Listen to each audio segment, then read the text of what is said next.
Assalamualaikum warahmatullahi wabarakatuh. Halo semuanya, perkenalkan nama saya Afwan Muhammad Fauzi dari kelas 12 MIPA 4. Di sini saya akan menjelaskan tentang materi yaitu bersatu dalam keragaman dan demokrasi. Nah, sebelumnya apa sih demokrasi itu? Demokrasi itu dalam bahasa terbagi menjadi dua, yaitu demos yang artinya rakyat, lalu kratos yang artinya kekuasaan. Yang dapat disimpulkan oleh kita menjadi kekuasaan rakyat atau kekuasaan yang ada di tangan rakyat. Nah, arti lainnya itu yaitu pemerintahan yang diselenggarakan dari rakyat untuk rakyat dan oleh rakyat. Nah, selama ini demokrasi itu dalam Islam identik dengan syura karena adanya kesamaan antara keduanya dan memiliki hubungan yang erat. Nah, syura itu apa sih?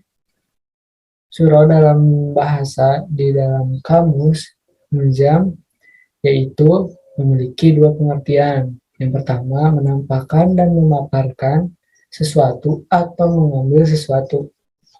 Dan syura juga memiliki arti musyawarah atau saling menjelaskan dan merundingkan atau saling meminta dan menukar pendapat mengenai suatu perkara. Cara diskusi seperti itu. Kemudian pada zaman Nabi juga ada demokrasi yang selalu dilakukan oleh Nabi Muhammad SAW dan menghasilkan Piagam Madinah yang menjadi kontribusi besar modern hingga sekarang, yaitu kontrak sosial tertulis pertama di dunia yang dapat disamakan dengan konstitusi modern sebagai hasil dari praktik nilai-nilai demokrasi. Jadi zaman Rasulullah juga, Rasul sering berdiskusi dan musyawarah dengan sahabat-sahabat Rasulullah, sehingga ada di dalam hadisnya yaitu Abu Hurairah berkata, aku tidak pernah melihat orang yang paling banyak bermusyawarah dengan sahabatnya kecuali atau selain Rasulullah Shallallahu Alaihi Wasallam. Hadis riwayat Tirmidzi. Nah, dapat dijelaskan juga ya dari hadis yang tadi bahwa keberagaman atau keragaman perbedaan di dunia ini haruslah kita saling menghormati dan menghargai agar tidak terjadi perselisihan yang ada di Quran surat Hud ini yang akan dibacakan. Itu Quran surat Hud surat ke-11 ayat 118 yang berbunyi A'udzubillahi minasyaitonirrajim Bismillahirrahmanirrahim Walau sa'a rabbuka laja'alna ummatan wahidatan wa la yazaluna mukhtalifin, yang artinya, dan jika Tuhan menghendaki untuk dijadikan manusia umat yang satu dengan mereka senantiasa berselisih atau berpendapat. Sudah dijelaskan tadi bahwa manusia itu beragam. Dengan keberagaman perbedaan itu, manusia tetap satu dengan adanya demokrasi dan musyawarah dengan cara menghormati dan menghargai perbedaan itu, dan tidak akan terjadi perselisihan antara perbedaan tersebut. Nah, ada juga di Quran surat Al-Imran ayat 159 yang berbunyi A'udzubillahiminasyaitonirrajim Bismillahirrahmanirrahim Fabima rahmatin minallahi linta lahum walau kunta fadun turidun fadiyam min hawlik fa'fu anahum wastaghfir lahum wasawirahum fil amr wa idza ajamta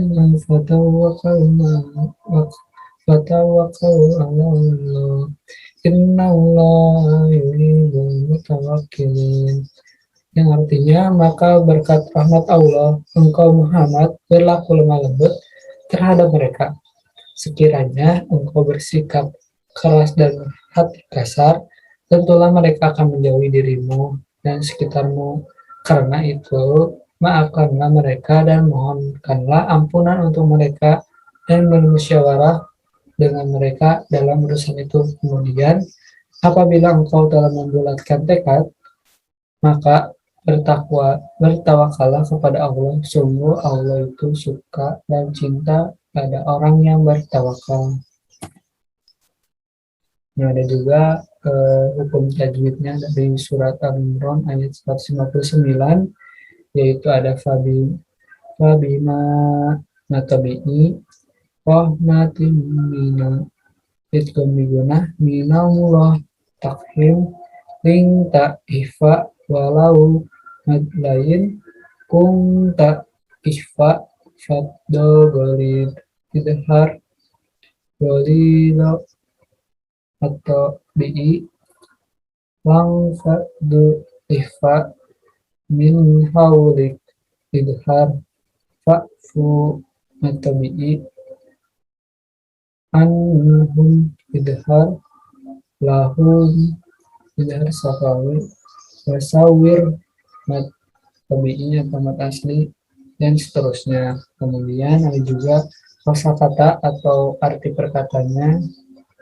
Yang pertama ada fabima rahmat, yaitu maka dengan rahmat. Terus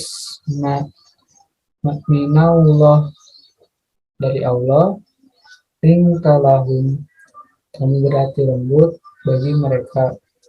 Walau kunta dan sekiranya kamu faddo bersikap keras, walid kasar, kolbi hati, faddu dan mereka akan menjauhkan diri min dari haulik sekelilingmu, dan seterusnya. Bisa dibaca lagi sampai bawah. Nah, dalam musyawarah itu sangatlah penting. Terdapat hal-hal yang sangat penting itu. Yang pertama, permasalahan yang sulit menjadi lebih mudah karena dipecahkan oleh orang yang banyak sehingga lebih cepat. Terus apalagi dengan para ahli, maka akan lebih cepat dipecahkan masalahnya. Kemudian ada juga akan terjadi kesepahaman dalam bertindak. Jadi tidak ada bertolak belakang di satu arah gitu. Kemudian ada menghindari prasangka negatif. Kemudian melatih diri menerima saran dan kritik dari orang lain. Dan yang terakhir berlatih menghargai pendapat orang lain. Lalu ada tips nih agar musyawarahnya itu baik dan benar menurut Islam dan demokrasi. Yang pertama, kita tuh harus meluruskan dulu niat. Kemudian sampaikanlah pendapat dan saran dengan sopan dan santun. Kemudian menghargai dan menghormati pendapat orang lain. Dan yang terakhir, jalankanlah dengan tawakal dan berharap kepada Allah.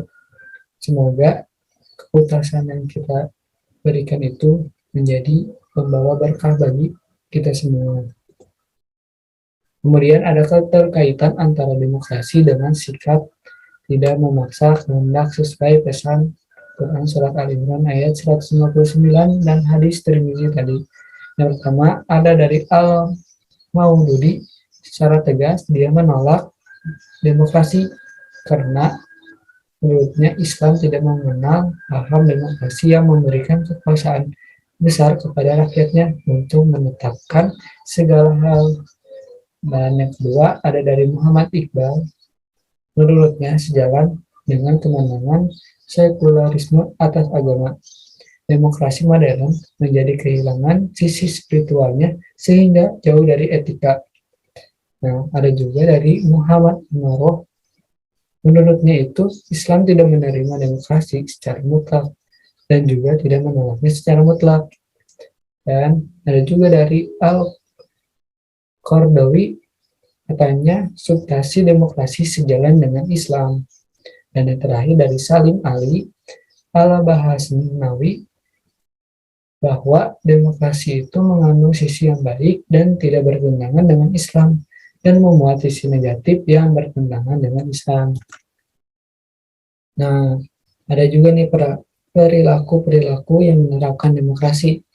Yang pertama, bersikap lemah lembut jika tidak menyampaikan pendapat, yang jika hendak akan menyampaikan pendapat, tidak berkata kasar, harus berkata sopan, dan tidak bersikap keras kepala. Lalu menghargai pendapat orang lain, berlapang dada untuk saling memaafkan, memohon maaf atas kesalahan saudara-saudara kita. Kemudian yang terakhir, menerima keputusan bersama dari hasil musyawarah dengan ikhlas. Nah, cukup segitu saja yang bisa aku sampaikan. Mohon maaf bila ada kesalahan, baik kata maupun etikanya. Wassalamualaikum warahmatullahi wabarakatuh.